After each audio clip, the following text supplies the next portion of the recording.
আসসালামু আলাইকুম ওয়া রাহমাতুল্লাহ।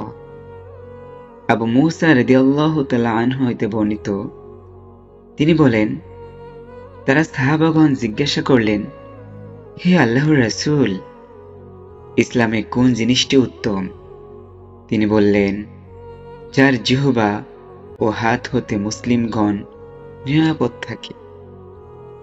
সহিহ বুখারী হাদিস নম্বর 11। আব্দুল্লাহ ইবনে আমর রাদিয়াল্লাহু তাআলা আনহু থেকে বর্ণিত, জনৈক ব্যক্তি আল্লাহর রাসূল সাল্লাল্লাহু আলাইহি ওয়াসাল্লামকে জিজ্ঞাসা করল, ইসলামে কোন জিনিসটি উত্তম?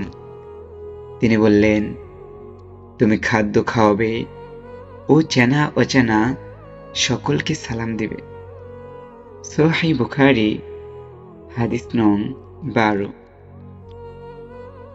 আনাস রাদিয়াল্লাহু তাআলা আনহু থেকে বর্ণিত, নবী করিম সাল্লাল্লাহু আলাইহি ওয়াসাল্লাম বলেন, তোমাদের কেউ প্রকৃত মুমিন হতে পারবে না যতক্ষণ না সে তার ভাইয়ের জন্য সেটাই পছন্দ করবে যা তার নিজের জন্য পছন্দ করে। সহিহ বুখারী হাদিস নং 13। আবু হুরায়রা রাদিয়াল্লাহু তাআলা আনহু থেকে বর্ণিত, আল্লাহর রাসূল সাল্লাল্লাহু আলাইহি ওয়াসাল্লাম বলেন, সে আল্লাহর শপথ যার হাতে আমার প্রাণ, তোমাদের কেউ প্রকৃত মুমিন হতে পারবে না যতক্ষণ না আমি তার নিকট তার পিতা ও সন্তানাদির চেয়ে অধিক ভালোবাসার পাত্র হই।